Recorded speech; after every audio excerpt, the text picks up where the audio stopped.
I'm going to be going over something called the Enthesis, which I think has potential to enhance limb lengthening recovery and possibly, but this is kind of iffy, to form new growth plates. Now, people always ask, okay, how come the muscles can grow with the bone when you're growing, but not with limb lengthening surgery? I think it's the Enthesis. This is a key, and I'm going to show why in this paper.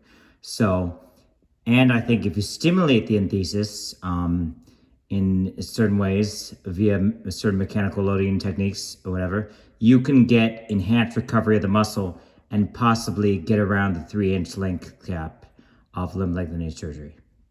So the paper I'm going to be going over that explains what the Enthesis is where tendons and ligaments meet bone, attachment sites entheses in relation to exercise and a mechanical load.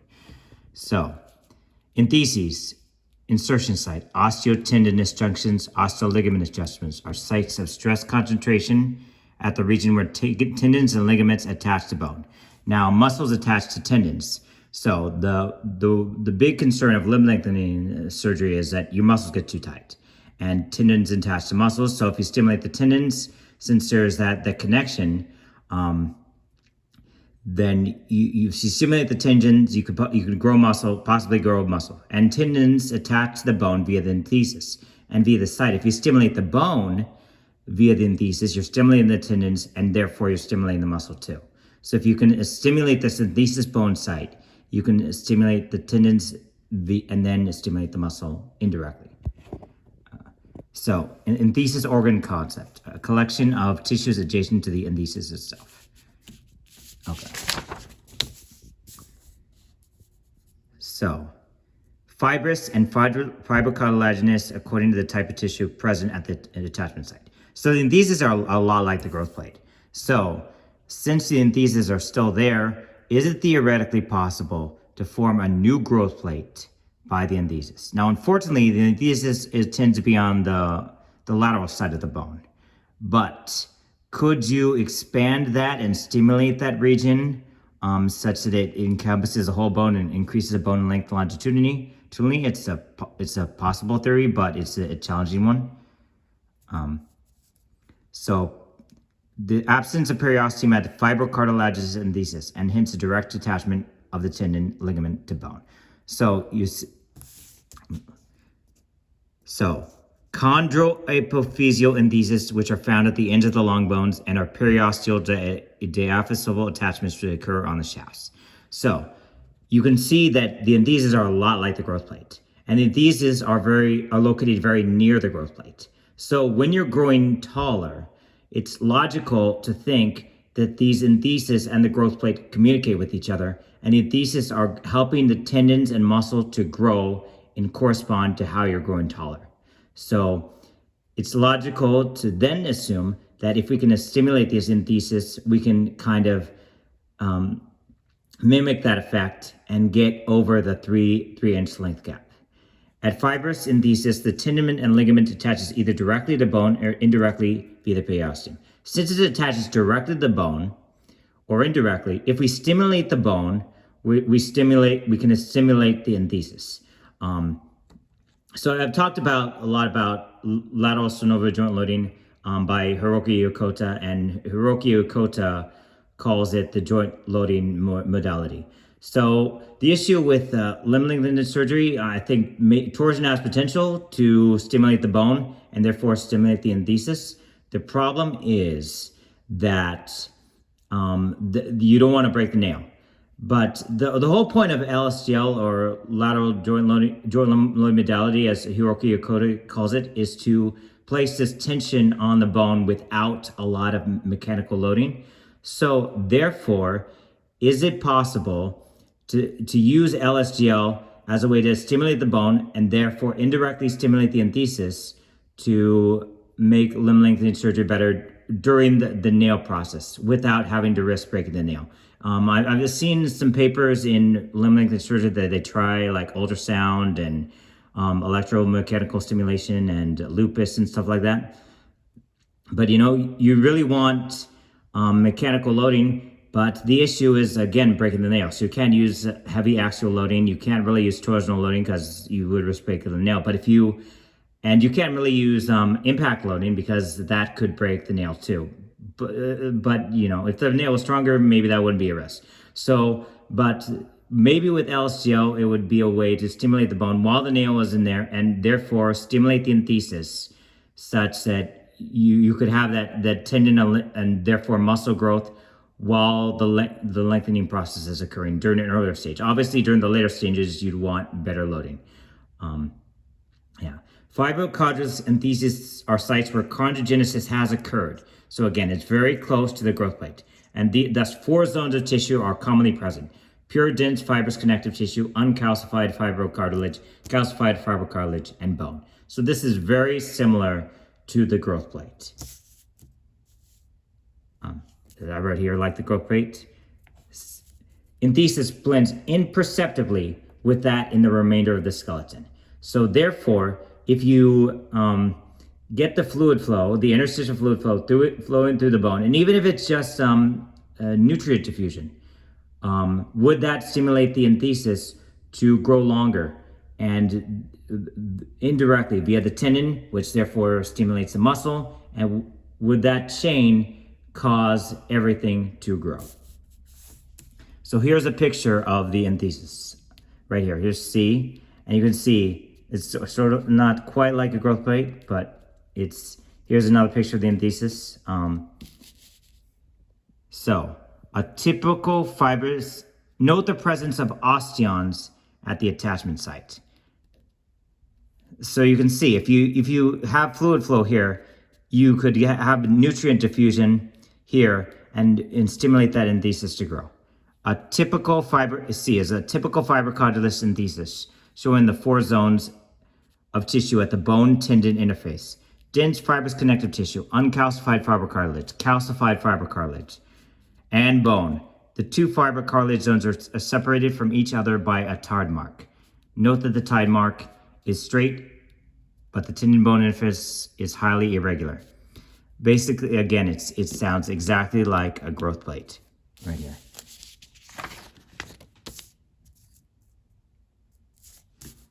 Okay. The portion of the enthesis subchondral bone, which consists of calcified fibrocartilage, increases with age because of the thinning of cortical bone. So this again proves that the bone and the enthesis are connected, and we could possibly manipulate the enthesis with exercise. Fibrocartilage differentiation from tendon ligament cells involves changes in cell shape and cell-to-cell interactions. Interstitial fluid flow can change cell shape and can cause cell-to-cell interactions. And the way to cause interstitial fluid flow, while you have the nail in, I would, use LSDL, and after that, I would do the same things that I would do recommended growth tolerance, which is the vibration and torsional loading, to stimulate the fluid flow. The cells lose contact with their neighbors, round up and enlarge, and express cartilage markers, especially type 2 collagen and aggregan. So again, is it possible to form new growth plates from these enthesis cells? It will be challenging, but is it possible? The extent of the similarities between enthesial fibrocartilage differentiation and early chondrogenesis are here. So they say it right here. The two things are similar. All fibrocartilage associated with normal enthesis or enthesisors are avascular, and this contributes to poor healing response at or near an attachment site. So this is why fluid flow from bone is so promising. You can stimulate you could pull, since the muscle is attached to the tendons, which attached to the enthesis, you could stimulate the muscle, and the muscle tension pulls on the enthesis and stimulates that way. But since it's avascular, it doesn't get much nutrients. But interstitial fluid flow could be passive diffusion to get nutrients to this enthesis sites and make it heal faster. All right, that was an error printing. Fat is a common feature of many entheses. It is often regarded simply as a sign of degeneration or aging in tendons and ligaments, and is sometimes called tendolipomatosis. I don't have a conclusion to that. I just found it interesting. Yeah, there's a lot of stuff in this paper, so I'd recommend, if you want to learn more about enthesis, to read about it, but not all of it is applicable to height growth. The attachment of the tendon ligament to the skeleton is clearly the basic function of the enthesis and central to force transmission. So yeah, you could stimulate the enthesis via the muscle pulling on the tendon. But however, like I said earlier, it's avascular. And if you stimulate the bone, it's another way to stimulate that enthesis.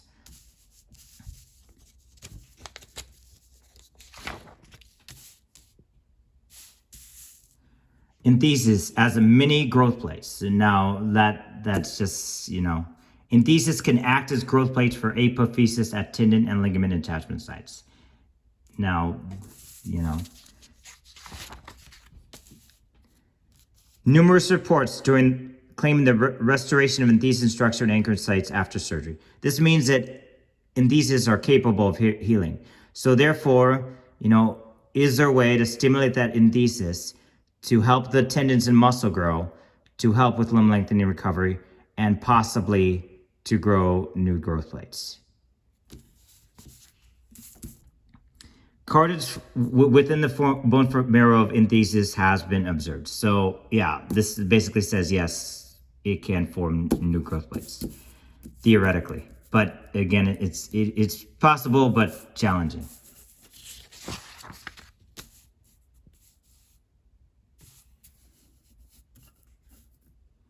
Bony spurs are well documented. Numerous entheses as bony outgrowths that extend from the skeleton into the soft tissue of a tendon, ligaments at its enthesis. So this again proves that it's possible to grow new bone at the enthesis. And basically it does act as sort of a mini growth plate, like I said earlier, and these bone spurs are kind of proof of that. The presence of fibrocartilage at the tip of many enthosophytes suggests that endochondral ossification could play a role in this formation. Again, linking the enthesis to the growth plate, and again, showing that possibly enthesis could be the basis of formation for new growth plates. So in conclusion, I feel that entheseal stimulation is a way to enhance limb lengthening recovery and possibly get around the 3-inch cap. The way to do it would be as normal. You use a muscle, and the muscle pulls on the tendon, which pulls on the enthesis. But another way is to stimulate the bone directly via interstitial fluid flow. Now, this is not a challenging, really, that interstitial fluid flow stimulates bone is not a challenged scientific opinion.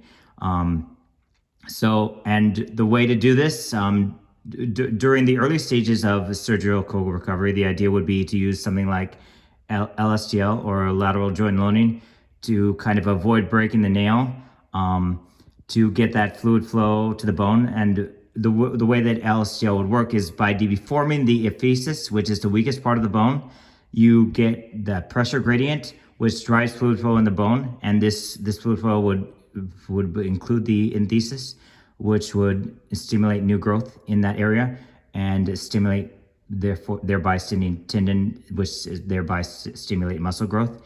And later stages of the recovery process, what could possibly be done after the nail is removed and the bone is recovered more, the other things that I recommend for height growth, vibration and torsional loading. There's no question that torsional loading is the best way to drive fluid flow, because the way the fluid flow works is that you take fluid that is driven from compressive to tensile stress areas of the bone.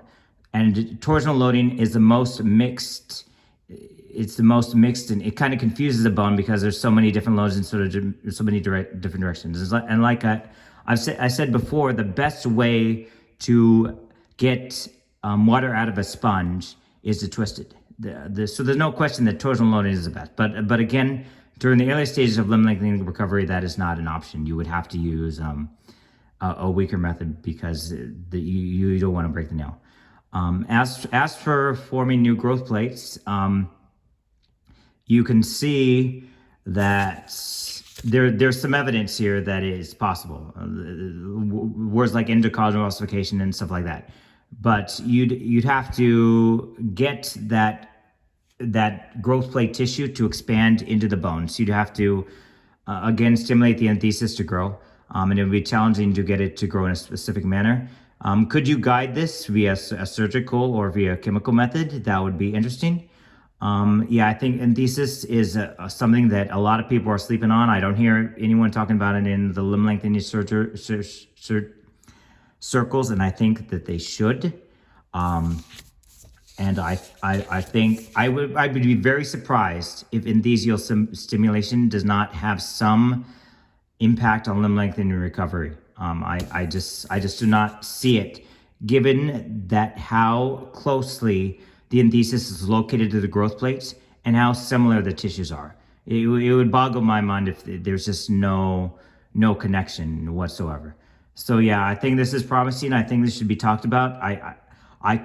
I could be wrong about some details, but I do not think I'm wrong about the enthesis and how it could play a role in limb lengthening, surgical recovery, and possibly to form new growth plates.